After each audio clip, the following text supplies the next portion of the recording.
welcome to GoCast. Today, Kyser Clark is our guest. He is a pen tester and a content creator. Very interesting conversation. Enjoy the GoCast. So, hey, Kyser, how are you? Welcome to GoCast. I'm doing great. Thanks for having me. How you doing today? Good. It's a great pleasure to have you. I've been following you on LinkedIn, and I must admit you have a very, very cool presence, and the stuff you're showing and posting is really awesome. Can you tell us a bit of who you are, where you started, when you started, and what you like in life, and what's up with Kyser? Yeah, hi, my name is Kyser Clark. I am currently a full-time penetration tester, also known as an ethical hacker, and I spend a lot of time growing my cybersecurity skills, both technical and non-technical, and I make a lot of cybersecurity related content. I have a podcast called The Hacker's Cache if you're interested in learning more about penetration testing and offensive security, and I invite guests on there all the time to get some insights from them. And I've been in the cybersecurity field since 2018 when I joined the United States Air Force as a client systems technician. It got changed into cyber defense operations, but I have a pretty deep background in system administration and cyber defense. And then I got out of the military and I pivoted into penetration testing. Oh, that's great. That's awesome. And it feels like 2018 was probably just before COVID. A lot of stuff was happening at that time.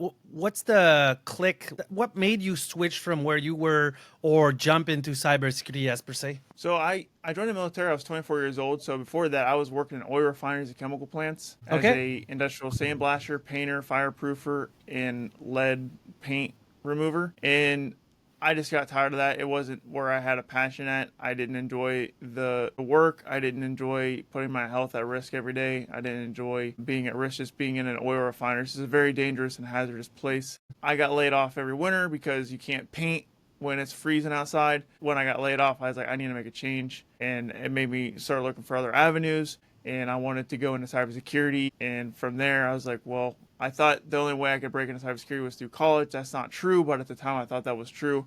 And then I thought my only other option was joining the military. That's why I joined the military, because I thought the military option was better than the college option for me at the time. Wow. And I see there's a lot of certification behind you. What about that? You've been studying a lot, right? Yeah, I study a lot. So when I joined the United States Air Force in 2018, the first certification that was required was the CompTIA Security Plus. There was no ifs, ands, or buts about it. Like you have to have that certification, and they give you the tools and the resources to get it.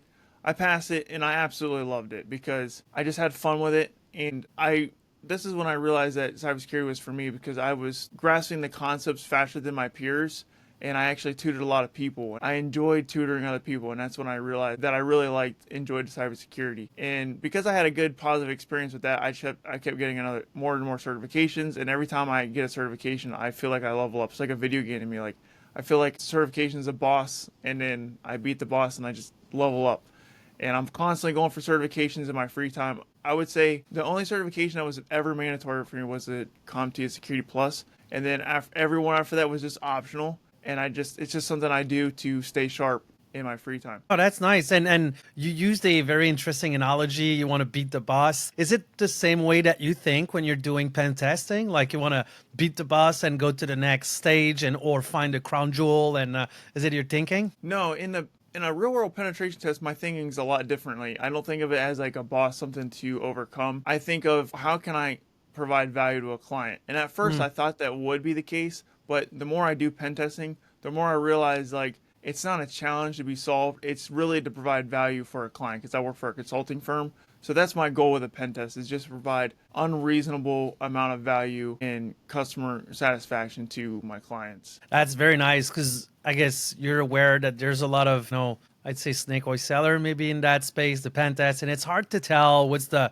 vendor that is telling you the truth versus the one that will just run a vulnerability scanner, which we see a lot, by the way, and it's hard to differentiate the real and the snake oil seller in that world. I understand you're creating a lot of content. Are you using that to make that difference and do some awareness? Is that goal? In my day-to-day work, my content creation doesn't really go into that, because I work for a company, so I'm just a pen tester in a company, and I don't really have any leadership.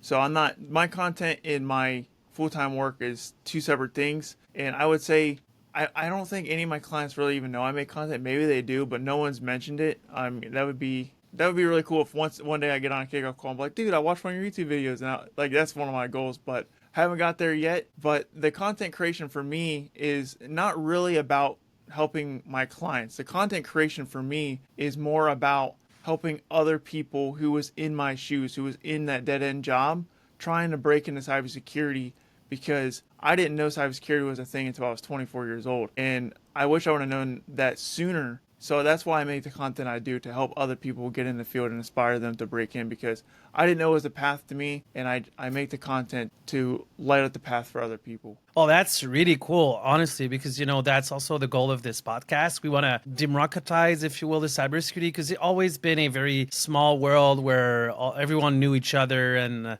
was hard to get in, right? So by having people like you that help explaining who you are and how you started and all of that, it helps the other to jump in there. And I mean, there's so much skills gap in that space right now. We need new people and new thinking and outside of the box thinking like you, and especially I guess your mindset around ethical hacking and pen tests help also to solve those kind of problem.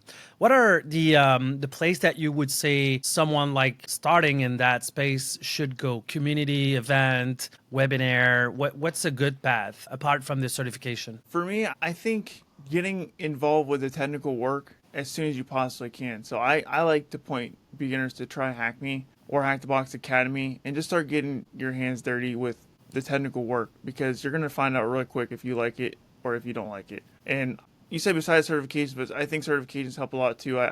But more, you want to start learning the stuff, and you're going to find out if you like it right away. And you can do that from home. So I wouldn't even worry about trying to connect with other people right away or try to go to events. I think you can learn all the basics from the comfort of your own home. And when I was in the military, I didn't have the ability to go to events because I was stationed overseas. I was in Korea for 2 years, and they might have cybersecurity events there, but it wasn't something I was thinking about. I was more focused on just doing the work and getting all the technical and even non-technical stuff, terms and definitions, all that into my brain before I even really started making a network, right? Yeah, no, I understand. And so you've been teaching yourself all of that before going to these certification. What is your recommendation? You said try HackMe. Is there other place you would recommend going first to try that and get Zen dirty? There's other platforms out there. I know there's like Vuln Hub, and there is Over the Wire, there is Pwn Labs, that's another platform. And for the record, those 3 platforms I never use, I just know of them. I stick to TryHackMe and Hack the Box because there's so much on there that I haven't even finished it all. And I've been doing TryHackMe and Hack the Box for years now. So there's a lot of content on those platforms. You can definitely go to other platforms, but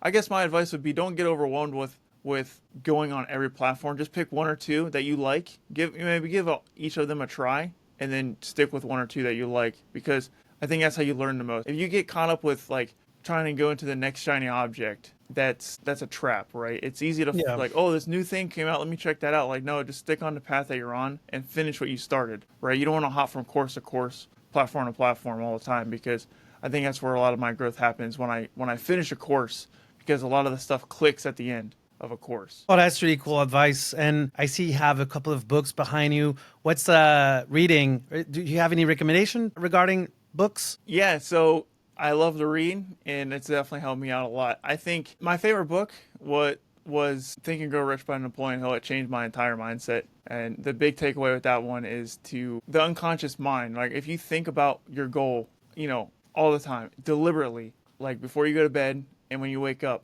then the whole day you make decisions based off of what your goal is. So for me, it was becoming a pen tester, and I just thought about it every day. Like, I'd be walking to work, and I'd be like, okay, after work I got to do this course, this video, and this lab, and I would just constantly think about that. And that was my favorite book. And then another one, you kind of see it in the shot, is Atomic Habits by James Clear. Mm-hmm. Yeah, if you have a fan of that as well. Yep. If you have a problem with your discipline, or you have a problem with distractions, that is a great book. And I've read it twice now, and it's such a good book. It helps you really, really learn how to focus on what truly matters to you. And you don't have to make big steps. It's atomic habits. It's small things that you can do to make huge changes. So No, you're right. That's a absolute amazing book. You're right. And the first, chapter where they talk about bicycle and how they did improve everything by really small thing, even getting a better pillows, were getting the athlete being better by microsecond. Anyway, that's true. It's a very, very good book. And let's say you could go back in time and speak with Kyser, let's say 10 years ago. What kind of advice would you give yourself regarding your future career and cybersecurity as per se? Man, 10 years ago. So I've been in the field for almost 7. So 10 years ago, if I can go back in time, I would be like, quit this job right now and get started on cybersecurity right now. Like everything you're worried about, how am I going to pay my bills, or just quit that job and just get started. That's what I would tell myself. And yeah, because I wish I would have started earlier. I'm glad I found the path eventually, but I wish I would have started earlier. So I would just tell myself, yeah, like everything you're working on right now, screw that. Start working on your cybersecurity career today. Get started right now. Oh, cool. That's really good advice, Kyser. And I just want to say thank you very much for taking the time to do the podcast today. It's a great pleasure to meet you. And I wish that eventually we'll see ourselves in person, maybe in the red couch next to me here, and or to an event like RSA or Black Hat, DEF CON, any of those. So thank you again, Kyser, and have a great day. You as well. Thank you so much for having me. Thanks.